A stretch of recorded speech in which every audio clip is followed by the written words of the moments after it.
A black veteran who once risked his life for his country now stands accused of a crime he didn't commit. No weapons, no allies, just his mind and an unbreakable will. Framed by those sworn to uphold justice, he must fight against a system designed to silence men like him. But when power can rewrite the truth, can one man turn the tide? Put yourself in his shoes. What if one day you were accused of a crime simply because the system needed someone to blame? Could you fight back when the odds are stacked against you? I want to hear your thoughts. Drop a comment below. And if you believe the truth deserves to be heard, hit share now. Now let's follow his journey as he steps into the courtroom where every word could decide his fate. The bus pulled into the station, hissing as it came to a stop. The town was quiet, too quiet. James Carter stepped off, his single boot hitting the pavement with a dull thud. The other leg, the one he lost in a war zone thousands of miles away, was now a prosthetic, cold and lifeless beneath his worn-out jeans. He paused for a moment, taking in the scent of damp earth mixed with fried food from a nearby diner. It smelled familiar. It smelled like home. Or at least it used to. James had left this place as a soldier, a warrior. He had stood on the front lines, side by side with men who became his brothers, risking everything for a country that now barely remembered his name. He had a Purple Heart buried at the bottom of his duffel bag, right next to a tattered photograph of the ones who never made it back. When he returned, there had been speeches, a firm handshake from a politician who never looked him in the eyes, a quick snapshot for the local newspaper. But the moment the cameras stopped flashing, so did the interest. War had taken his leg. The world had taken his gratitude. And now, life had left him with nothing but silence. This was supposed to be his fresh start, a quiet town, a quiet life. But quiet was just an illusion. Maple Ridge looked like something straight out of an old postcard. Neat houses, picket fences, a mom-and-pop grocery store that had been around for generations. The local bar had a jukebox that still played Johnny Cash. Kids rode their bikes past front porches where elderly men rocked in their chairs, trading stories about the good old days. But James had spent enough time in war zones to know that what you see is never the whole truth. Because beneath the neatly painted storefronts and friendly nods, this town was rotten to its core. The police didn't serve the law. They were the law. And they didn't just bend the rules, they owned the rule book. They controlled everything. The businesses, the politicians, even the crime itself. The criminals weren't running from the police. They were working with them. A network of power ran through Maple Ridge, stretching from the mayor's office to the back alley poker rooms. A silent pact between law enforcement and the criminals they were supposed to hunt. And if anyone stepped out of line, they disappeared. It wasn't loud, it wasn't messy. They just vanished. A store owner who refused to cooperate closed early one night and never opened again. A reporter from out of town got too curious. Her car was found abandoned, keys still in the ignition, but she was never seen again. And the people who still lived here? They learned fast. They smiled. They nodded. They minded their business. Because in Maple Ridge, asking the wrong questions could get you killed. James Carter wasn't looking for trouble. He had fought his battles, lost his leg, paid his dues. All he wanted now was a roof over his head, an honest day's work, and maybe, just maybe, a sense of peace. For a time he found it. His mornings were simple. Coffee in a chipped mug, a slow walk to the auto shop where he did small repair jobs. The afternoons were quiet, an old radio humming in the background while he worked, the steady rhythm of engines reminding him of a heartbeat. At night, he sat on his tiny porch, cigarette in hand, watching the town exhale under the dim glow of flickering streetlights. No one bothered him, but they watched.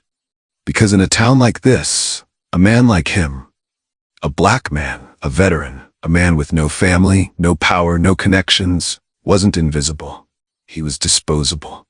And the day would come when the system would need a scapegoat, someone they could frame. Someone they could throw into a courtroom, parade as a criminal, and then lock away while the real criminals kept running the show. Someone they thought was too broken, too alone, too powerless to fight back. They thought wrong. The first sign of trouble was the sound of shattering glass. A jewelry store in downtown Maple Ridge, high-end, well-secured, and wiped clean in under 3 minutes. The security footage was useless, capturing nothing but shadows moving with surgical precision. No wasted motion. No hesitation. These weren't amateurs. By the time the police arrived, the place was already a graveyard of shattered glass and empty velvet displays. Millions of dollars in diamonds and gold, gone. No alarms, no fingerprints, no real leads.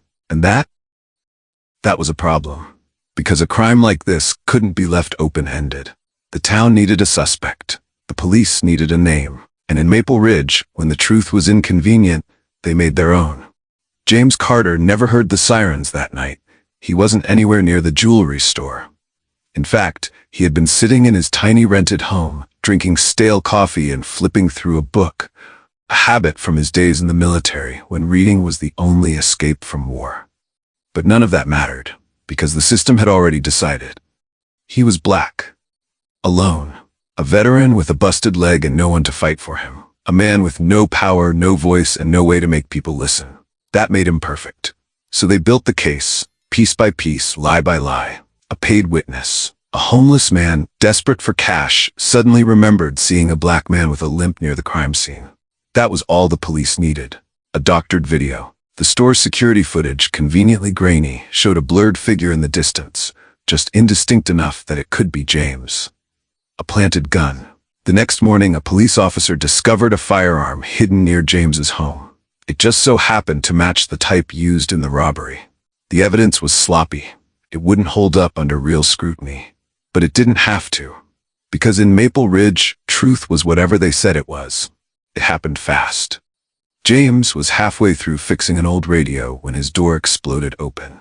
The cops swarmed in, all boots and batons and barking orders. "Hands behind your back! What the hell is this?" A baton slammed into his ribs, knocking the breath from his lungs.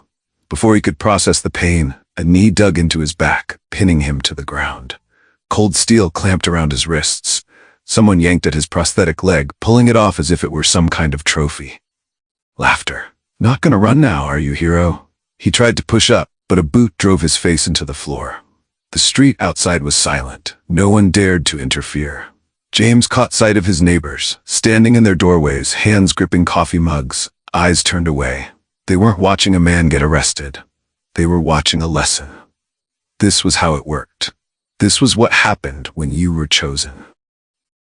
James clenched his jaw, his ribs screaming in protest as the officers hauled him to his feet. He had fought in wars. He had bled for this country. And yet, in his own hometown, he was just another suspect. Another name on a file. The police car rolled forward, the station looming in the distance. James wanted to believe this was a mistake, that someone would realize the truth, that if he just explained himself, it would all clear up. But then, he met Detective Alan Briggs's gaze in the rearview mirror. Briggs wasn't interested in the truth. He was smirking, like a man who had already won. James wasn't being taken in for questioning. He was being delivered. The courtroom smelled of old varnish and burnt coffee, the kind of place where justice wasn't served, it was rehearsed. The air was thick, not just with heat, but with something heavier. Expectation. This wasn't a trial, it was a sentencing. James Carter sat at the defendant's table, his posture straight, his face unreadable. He'd been in high-pressure situations before, war zones, ambushes, moments where a wrong step meant death. But this was different. There were no bullets flying, no bombs ticking down, no enemy in camouflage, just polished floors, high ceilings, and a system designed to crush him. He adjusted the stiff collar of the suit he'd borrowed, too big in the shoulders, the cuffs hanging loose at his wrists. It didn't matter. The people in this room had already decided what they saw when they looked at him. A black man. A suspect. A conviction waiting to happen. The judge, an older white man with silver-rimmed glasses, didn't even glance at James.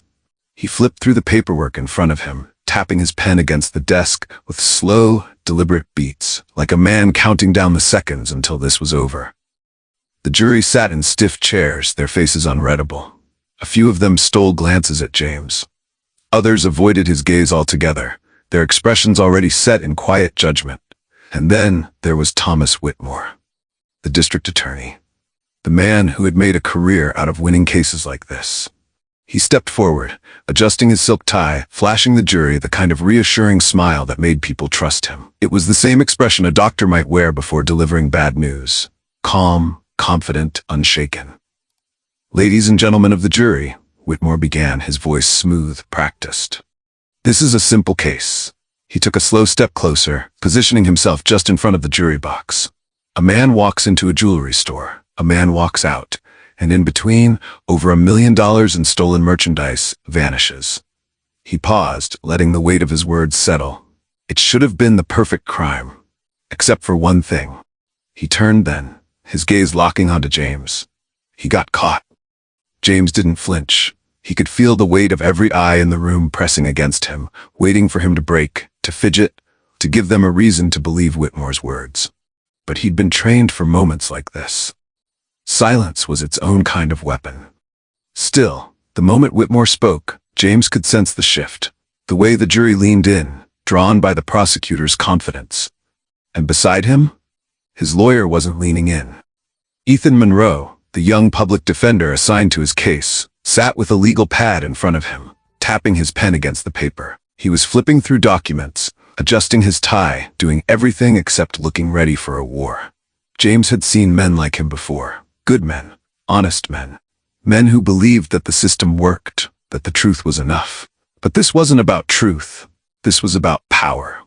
Ethan cleared his throat, finally glancing at James. His voice was steady, but there was something behind his eyes, a flicker of doubt.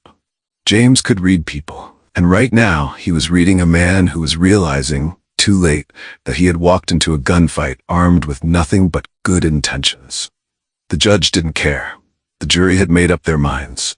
The prosecutor had the entire case rehearsed like a Broadway play.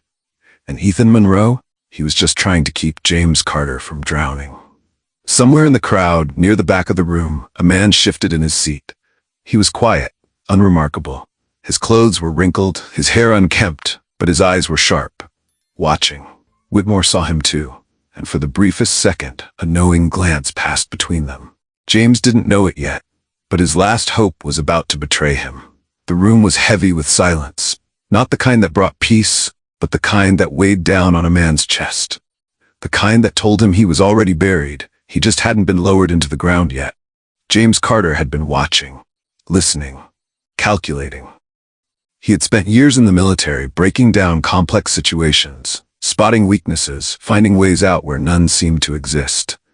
This courtroom, it was just another battlefield. The enemy wasn't hiding behind cover. They weren't holding rifles, they were dressed in suits, and the weapon they wielded, control. The judge controlled the rhythm, the jury controlled the outcome, and the prosecutor, he controlled the story. But stories could be rewritten. James leaned forward, resting his hands on the table. His voice, when he finally spoke, wasn't raised. It didn't need to be, because sometimes the quietest words could hit the hardest. Let me ask you something. His eyes locked on the jury. Not Whitmore. Not the judge. The jury. The people who, despite everything, still had the final say. Why would I rob a jewelry store? The question hung in the air. James let them sit with it. Let them think. Then he pushed further. I receive a veteran's pension. It's not much, but it pays my rent, buys my food, keeps the lights on. So tell me, why would I risk all of that for a handful of diamonds? A few jurors shifted in their seats. Whitmore's smirk didn't falter, but James could see the slightest tension in his jaw. A crack. Good. Keep pressing. James turned his gaze to the prosecution table. You say I was there? You say I held a gun? You say I committed this crime? He gestured toward the evidence files stacked neatly in front of Whitmore. Then tell me, where are my fingerprints? Silence. He didn't wait for an answer. Where's the DNA? Where's a single trace of me at that crime scene? Nothing. Because they had nothing. James inhaled slowly, measured. Then he dropped his final shot. The security footage. Another pause. Another beat of silence. You say the video places me near the crime scene. You're using it as proof. Then tell me this. His eyes found Whitmore's again. Why is the footage blurry? A shift in the atmosphere. A ripple of unease. James could feel it. He had their attention now. A high-end jewelry store with thousands of dollars in security, and yet the only footage you have is grainy, distorted, conveniently useless. Whitmore exhaled through his nose, but he didn't speak, because there was no good answer. And they both knew it. For the first time since this trial began, James felt it, the faintest sliver of doubt creeping into the jury's eyes. It wasn't much, but it was something. Yet deep down, James knew the truth. In a fair fight, he would have already won. But this was never a fair fight. The tension in the courtroom shifted. It wasn't something visible. It wasn't something spoken. But James felt it, like a sudden drop in temperature, like the air pulling tight around him. This was the moment. This was the testimony that could save him, or bury him alive. The door creaked open, and a man stepped forward. He looked exactly as James remembered, thin, scruffy, shoulders hunched as if the world had been weighing him down for too long. His name was Frank Miller, a nobody, just like James. A man who had spent more nights on street corners than in a bed. A man who knew what it felt like to be invisible, forgotten. When Monroe had found him, he had agreed to testify. He had looked James in the eye and said, "I saw what really happened that night. You weren't there." That was before. Before the police had gotten to him, before someone whispered in his ear, made him an offer, or maybe a threat he couldn't refuse. Now his eyes wouldn't meet James's. Monroe stood up, adjusting his tie, his voice steady but hopeful. "Mr. Miller, please tell the court what you saw the night of the robbery." A pause. Too long. Frank licked his lips, shifting in his seat. James saw it then, the hesitation, the battle raging inside him. But whatever war Frank Miller was fighting, he lost. "I was mistaken," Frank stammered. "I thought I saw something, but I can't be sure anymore." Silence. A heavy, unforgiving silence. James's hands curled into fists beneath the table. He had known this was a possibility, but knowing didn't make it hurt any less. The words hit Monroe like a punch to the gut. He froze for half a second, just long enough for the damage to settle in. "Mr. Miller," Monroe tried again, his voice quieter now. "Just last week, you told me you were certain." Frank didn't look up. I must have been mistaken." Across the room, Whitmore leaned back in his chair, the hint of a smirk playing on his lips. The move had been executed perfectly. And just like that, the one chance James had vanished. James exhaled slowly, forcing himself to keep his expression neutral. This wasn't his first betrayal. It wouldn't be his last. But still, something deep inside him cracked. He had spent his life fighting for this country. And yet, here he was, watching as the very system he had defended turned its back on him. Across the table, Monroe looked stunned, defeated, like a man who had just realized that justice wasn't blind, it was bought. And James? James just stared at Frank, his voice low, steady. "I hope it was worth it." Daniel Brooks had always followed orders, not because he was blind, not because he didn't care, but because that was how you survived in this town. He had seen what happened to cops who asked the wrong questions, the ones who thought justice was real. At best, they were pushed out. At worst, they disappeared. So he kept his head down, kept his mouth shut, kept doing his job. Until now. Because this time, he couldn't ignore it. James Carter should have been just another name in a file. That's how it was supposed to work. Someone got accused. Someone got convicted. The machine kept moving. But something about this case felt wrong. Brooks hadn't been part of the arrest, but he had heard the details. How James had been dragged out of his home like a criminal. How the evidence had fallen into place too perfectly. How the prosecution had built a story without a single piece of real proof. And then, the trial. Brooks had sat in the back of the courtroom, arms crossed, trying to convince himself this wasn't his problem. Trying to ignore the way James dismantled the case against him, piece by piece. Where were the fingerprints? Why was the footage blurry? Why would a disabled veteran risk everything for a handful of diamonds? Simple questions. Questions no one bothered answering. And that's when Brooks felt it. That pull in his gut. The one that told him, for the first time in his career, that if he stayed quiet, he'd be just as guilty as the rest of them. That night, Brooks sat in his car, the engine running but the gear in park. He had a choice. Ignore it. Pretend he hadn't heard what he heard. Pretend he didn't see the cracks in the case. Or dig deeper. His hands tightened on the wheel. Then he grabbed his laptop, opened the police database, and started searching. It didn't take long, and what he found shook him to his core. The real security footage, the original file, the one no one was supposed to see, was buried under layers of restricted access. Brooks had to bypass security protocols just to open it. And when he did, the truth stared back at him. James Carter wasn't in the video.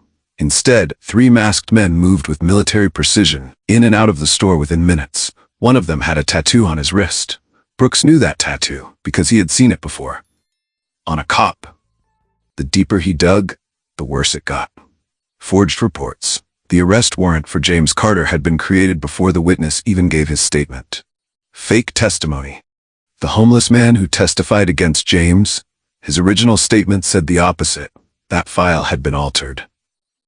The final nail in the coffin?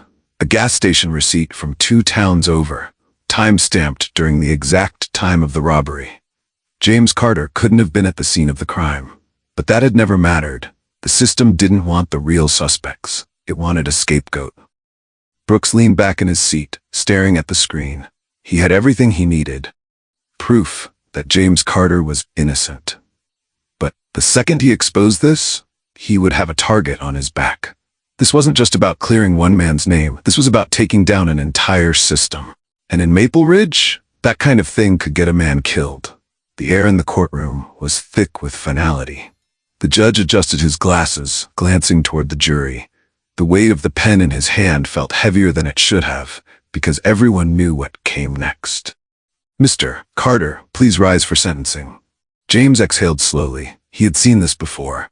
A battlefield where the fight was over before the first shot was fired. A room full of people pretending justice was being served, when in reality it had been decided long ago. This was not a verdict. It was an execution. Then, a chair scraped against the floor, loud, abrupt, unmistakable. All eyes turned toward the sound. Daniel Brooks was standing. "Your Honor," Brooks said, his voice cutting through the air like a blade, "I have new evidence." The room froze. The judge's grip on his pen tightened. The jury exchanged glances, sensing the shift in energy. The prosecution, Whitmore and Briggs, went rigid. "Officer Brooks, sit down," the judge said, his voice measured but firm. But Brooks didn't move. Instead, he pulled a flash drive from his pocket and held it up for everyone to see. "I have the original security footage," he said, his voice steady. "Unedited, unaltered, and it proves that James Carter was never there." The words hit the courtroom like an explosion. Gasps, murmurs, the sound of a gavel slamming down. "Order, order!" But there was no order now. Not anymore. Whitmore was the first to recover. "This is highly inappropriate," he barked, stepping forward. "This trial is over. We will not." "The trial is over," Brooks interrupted, "when the truth is heard." Whitmore's mouth opened, then shut. Because they both knew what was about to happen. The judge sighed, rubbing his temple. "Approach the bench." Brooks walked forward and placed the flash drive in front of him. A beat of silence. Then, the screen flickered to life. The footage played, and there it was. The real suspects, 3 masked men, military precision, in and out of the jewelry store in minutes. And one of them? A tattoo. A mark Brooks had seen before. On a cop. The room erupted. Shocked whispers. A woman in the back gasped. A juror put their hand over their mouth. "Turn that off!" Whitmore snapped, stepping toward the screen. "Stay where you are," the judge ordered, his voice suddenly steel. Whitmore froze, because this was no longer a trial. This was a reckoning. The judge leaned back in his chair, his expression unreadable. "Officer Brooks, do you have anything else?" Brooks nodded. "I also have proof that the evidence against James Carter was planted." Silence. And then, chaos. The whispers turned into shouting. Someone in the back of the courtroom yelled, "This is corruption!" Whitmore clenched his fists. Briggs was already backing toward the door. Because they knew. This wasn't just about James Carter anymore.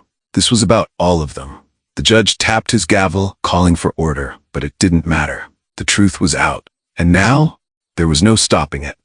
The courtroom was silent, not the kind of silence that weighed down like a death sentence. This was the silence of a system cracking apart. The judge adjusted his glasses, his pen hovering over the verdict sheet. He looked at the jury, then at James Carter, and finally at the courtroom full of people who had just witnessed the impossible. A rigged case, a corrupted system, a man nearly condemned for a crime he never committed. And now, the truth was out. The judge took a deep breath and finally spoke. "This court finds the defendant, James Carter, not guilty." James exhaled, slow and steady. For the first time in weeks, he let himself breathe. What followed wasn't celebration. It wasn't victory. It was reckoning. Detective Alan Briggs, the man who orchestrated it all, was already in cuffs, his wrists locked behind his back, his face twisted in fury. "You're making a mistake," he spat, his voice sharp with desperation. "You don't know what you're doing." No one listened. The officers escorting him looked away, as if he was already a ghost. And then there was Thomas Whitmore, the prosecutor who had never lost a case. The man who had stood before this courtroom, so sure of himself, so certain that James Carter was just another easy conviction. Now, he stood frozen. A juror whispered, "How many others did he do this to?" No one answered. Because if they could do this to James Carter, how many others had been buried by the system? The fallout was swift. Within hours, the police department was in chaos. Internal Affairs launched a full-scale investigation. Old cases were reopened. Evidence tampering, false convictions, secrets that had been buried for years started clawing their way to the surface. And the gang responsible for the robbery? No longer protected, no longer untouchable. Arrest warrants were issued, some were caught, some weren't. Because while justice had fought its way into the light, it hadn't reached everyone. Not yet. James Carter stepped outside, feeling the sun on his face for the first time in what felt like years. The weight was still there. The memories, the pain, the reality of how close he had come to losing everything. But for now, he was free. Or so he thought. Somewhere, in an office far from the courtroom, a phone rang. A man answered. He listened in silence, fingers drumming against the polished wood of his desk. When the voice on the other end stopped speaking, he leaned back in his chair and let out a quiet sigh. Then, with cold precision, he spoke 2 words. "Handle it." The celebration never came. Justice had won, but not completely. Because power, real power, doesn't crumble in a single day. And some men were never meant to be found. Daniel Brooks sat in his car, parked in the far corner of an empty lot. He had barely slept since the trial. The fallout from the case had set the department on fire. Corruption charges, investigations, old cases being reopened. But even as the city buzzed with scandal, Brooks couldn't shake the feeling that something wasn't right. His phone buzzed. An unknown number. He hesitated before opening the message. "You should have stayed quiet." A second later, another message. "People like you don't last long." Brooks's grip tightened around the phone. A chill ran down his spine. The news broke the next morning. A witness in the case, a former officer willing to testify against the corruption, was found dead in his apartment. Gunshot wound to the head, ruled a suicide. Brooks knew better, and so did James Carter. Because in Maple Ridge, people like him didn't kill themselves. They were silenced. James had been trying to move on, trying to breathe again. But when he stepped onto his porch that morning, there was an envelope sitting at his feet. No return address, just his name. Bookmark. He tore it open, fingers steady, too steady. Inside was a single piece of paper. No threats, no demands, just a single sentence scrawled in ink. "You think you've won? This is only the beginning." James stared at the words, his heartbeat slow and steady. Then he exhaled, because deep down, he had known this wasn't over. Not yet. Not even close. This story may be over, but the fight for justice never truly ends. Was James Carter really free? Or was this just the beginning of something bigger? Let us know your thoughts in the comments below. If this story moved you, hit that like button and share it with someone who needs to hear it. And don't forget to subscribe. Your support helps us keep creating powerful stories that matter. Thank you for being part of this journey. We'll see you in the next one.